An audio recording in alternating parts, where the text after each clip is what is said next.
Miguel, first of all, it's good to have you here. I hope you enjoyed the event. Thanks for accepting our invite. To start our conversation, I would like you to describe the IFC's perspective on Latin America in the current global context. What are the region's greatest potentials and challenges in your view? Within the global context, we see Latin America as very important for us. It's a region that is continuing to grow. It presents a lot of opportunities, especially for infrastructure development. When you see the region, it's a region that is growing fast, but still has a big infrastructure gap. And that is definitely a challenge, but also an opportunity. We're pretty active across all sectors in infrastructure in Latin America. I think some of the sectors that have greater interest for us is energy transition all across the region, implementation of new technologies, accelerate the changes in the energy matrix. Digital technology is very important. It's accelerating fast. It's improving the the way that we companies and people are connected. And I think trade, transport and trade infrastructure, I think logistics, recent disruptions in supply chain, it's a pretty important topic. And not to forget, lastly, water.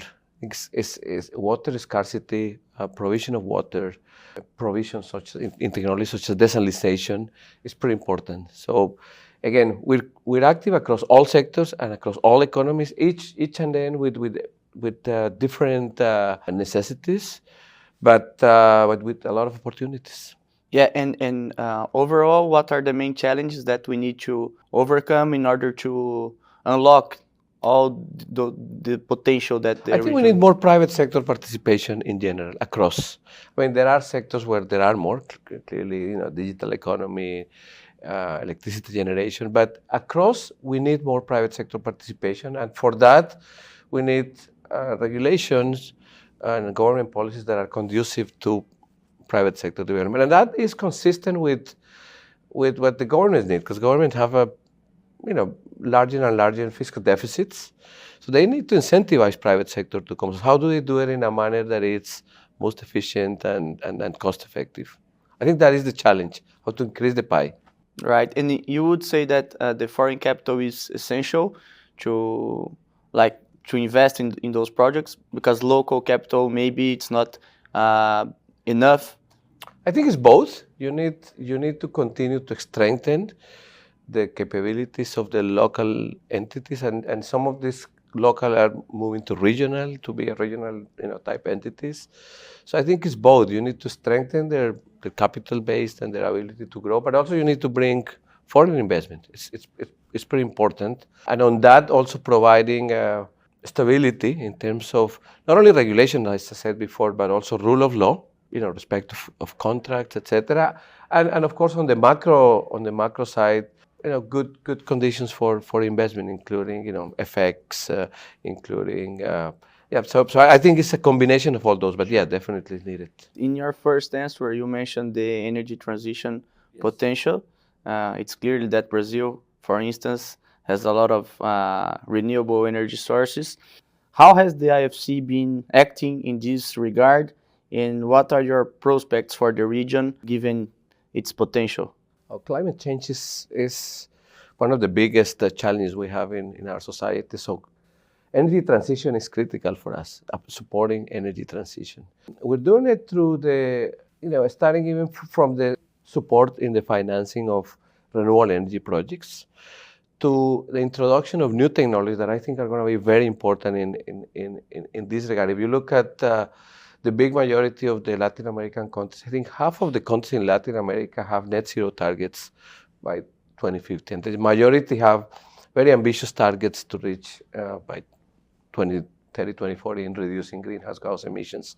That's going to be only possible with the introduction not only of renewable technologies, solar, wind, but new technologies, battery storage, green hydrogen, offshore wind, and the integration of those technologies within the existing ones. So we are supporting that. We are supporting the development of battery storage. We have a number of mandates. We have a mandate to work in the Caribbean in green hydrogen. We're supporting also Brazil in that regard. We have a few engagements on early stage green hydrogen development. So I think that is one of the things that we want to do. I think also on the on the distribution and transmission, which is pretty important also to strengthening transmission and to provide tools to distribution companies to improve their efficiency and to also contribute to decarbonization and climate change. We have a platform called Sustainable Grid Alliance. It's a platform that basically provides value-added services to clients in addition to financing. And those services include things like, digitalization for utilities. So how, with our knowledge and with expertise that we can bring, we can help utilities to improve their efficiency. We also provide support on environmental, social matters, on sustainability strategies and policies for companies, and how to align this with the financing with the financing instruments. So I think it's a lot happening, and we're part of it, and we want to be an important part of it. Nice. To finish the interview, I would like you to send a message for the sector among challenges and opportunities. Are you more optimistic, or how do you see the next years in the region regarding infrastructure and energy, and also the importance of GRI Club to help the development of the sector in the region? I mean, there are challenges ahead, no question about that, but I'm optimistic. I think the message that I would send is that we're here to help provide capital in different forms, equity to debt capital, to support innovative ideas and instruments. We want to do more. We want to be more active in the market. So, to developers, investors, I'll tell them we're here.